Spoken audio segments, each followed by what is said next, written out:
सबसे ज्यादा नजर रहने जा रही है पश्चिम बंगाल पर।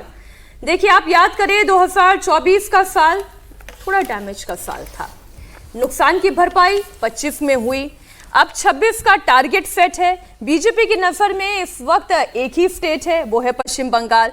यहां पर बीजेपी ममता बनर्जी सरकार को उखाड़ फेंकने का दावा कर रही है। अमित शाह ग्राउंड पर है, 3 दिन के लिए ठिया वहीं पर जमा कर बैठते हैं, मीटिंग पर मीटिंग करते हैं। कोलकाता विजिट के साथ टीएमसी को चैलेंज कर चुके हैं। बीजेपी नेताओं को टास्क सौंप दिया गया है, घुसपैठ, एसआईआर, हिंदुओं पर हो रहे अत्याचार को ट्रैक करो और पूरी पिच तैयार करने के साथ ही टारगेट सेट करो। अगर कहीं पर ऐसा लग रहा है कि बैटरी डिस्चार्ज हो रही है स्टेट बीजेपी की, तो उस बैटरी को भी रिचार्ज करने का समय है, यह अमित शाह समझा कर गए हैं। मुर्शिदाबाद में बाबरी मस्जिद निर्माण को लेकर भी बीजेपी अटैकिंग मोड में है। अमित शाह ने पिछले कई महीने से अलग थलग चल रहे बंगाल बीजेपी के पूर्व अध्यक्ष दिलीप घोष के साथ मीटिंग की। दिलीप घोष को इस बार प्रचार के प्रमुख चेहरों में शामिल किया जाएगा। मीटिंग 8 मिनट की हुई, लेकिन मीटिंग में बातें बहुत इंपॉर्टेंट हुई। अमित शाह बंगाल बीजेपी में अंदरूनी कलह, मनमुटाव को दूर करना चाहते हैं। दिलीप घोष के जरिए अमित शाह ने पार्टी में एकजुटता का मैसेज दिया। अभी तक दिलीप घोष से इतनी चर्चाएं नहीं हुई थी, लेकिन उस 8 मिनट की चर्चा में कैसे पश्चिम बंगाल को रिचार्ज करना है, कैसे स्टेट लेवल पर एक एक छोटी से छोटी इकाई तक पहुंचना है, कैसे रैलियां करनी हैं, वो सारी बातें शामिल थी। और उसके बाद फिर दिलीप घोष का जोश देखिए, सुनाते हैं आपको। तो आज ये चुनाव आ रहा है, इसलिए सारे पुराने नए कार्यकर्ताओं को साथ लेकर लड़ने के लिए हम लोग तैयारी कर रहे हैं। और इसलिए मुझे भी इस चुनाव के इसमें कार्यक्रम में भाग लेने के लिए पूरा पार्टी के बताया गया। माननीय वरिष्ठ नेता माननीय गृह मंत्री जी, जो जिनके नेतृत्व में बंगाल इतना आगे बढ़ा है, हम भी उनके नेतृत्व में काम किया है, तो खुद आकर के यहाँ सबको निर्देशित किया है कि किसको लगना है, क्या करना है। तो इसलिए मुझे भी बुलाया गया इसी काम में लगने के लिए। मैं तैयार हूँ। इस 8 मिनट की चर्चा में समीर जी, हमारे सूत्र तो ये भी बता रहे हैं कि अमित शाह जी ने पूछा दिलीप घोष से कि कहाँ परेशानी है, तो दिलीप घोष ने बताया कि भाई पार्टी में चार्ज नहीं है, पब्लिक तो पूरी तरीके से चार्ज है।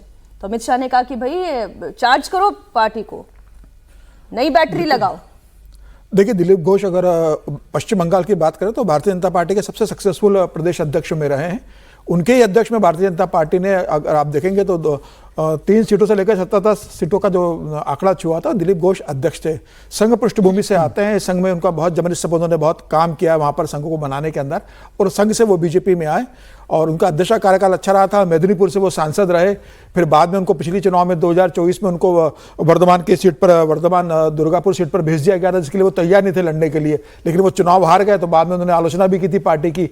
और जिस तरीके से पार्टी के अंदर शुभेंदु अधिकारी का दबदबा बढ़ा है टीएमसी से आने के बाद, और जिस तरीके से वो विपक्ष के नेता बने, हालांकि ठीक है कि वहां पर समीक भट्टाचार्य प्रदेश अध्यक्ष है, उसके पहले सुकांत मजूमदार थे, लेकिन कोई भी दिलीप घोष जैसा अध्यक्ष बन नहीं पाया, जिसे संगठन के स्तर पर संघ के साथ मिलकर बहुत बेहतर तरीके से काम किया था। अब मुझे लगता है कि भारतीय जनता पार्टी को लग रहा होगा कि अभी दिलीप घोष थोड़ा साइड में हो गए थे, तो अमित भाई को लगा हुआ कि नहीं, उनको वापस लेकर आना है। और जिस तरीके से अभी शुभेंदु अधिकारी की मोनोपोली पार्टी के अंदर चल रही थी, शायद संघ ने इसे पसंद नहीं किया होगा। संघ को ये लग रहा होगा कि हमारे कमिटेड कैडर को पार्टी से साइड में कर आप टीएमसी से आने वाले व्यक्ति को पूरी पार्टी सौंप दो, ये संघ को स्वीकार नहीं होगा। और मुझे लगता है कि संघ का ये मैसेज गया होगा, और उसके बाद अमित भाई ने उनको बुलाकर कहा होगा कि आपको फिर एक्टिव होना है, संगठन के स्तर पर काम करना है, संघ के साथ कोऑर्डिनेशन करना है और पूरा फीडबैक देना है। और मुझे लगता है कि सुनील बंसल, जो अभी राष्ट्रीय महासचिव और जो बंगाल के चुनाव प्रभारी भी, संगठन प्रभारी है, बहुत लंबे समय से जमीन स्तर पर वो बंगाल के अंदर काम कर रहे हैं। और उन्होंने जो अमित भाई को रिपोर्ट दी थी, उसमें उन्होंने कहा था कि भाई सबको साथ लेकर चलने की पार्टी के अंदर स्थिति है। और जिस तरीके से शुभेंदु अधिकारी, उनके भाई जो शुभेंदु अधिकारी सांसद है, उनके दूसरे भाई दिव्येंदु अधिकारी, इनकी जो परिवार की जो मोनोपोली है अपने क्षेत्र में, वो पार्टी में जिस तरीके से एस्टेब्लिश करने की कोशिश कर रहे थे। कोई भी गाड़ी केवल एक बैटरी पर थोड़ी ना चलेगी, और खासतौर पर जब प्रोफेसर साहब ये पॉलिटिकल गाड़ी है, तो इसमें बहुत सारी बैटरियां, वो भी पूरी तरीके से फुल चार्ज मोड में चाहिए।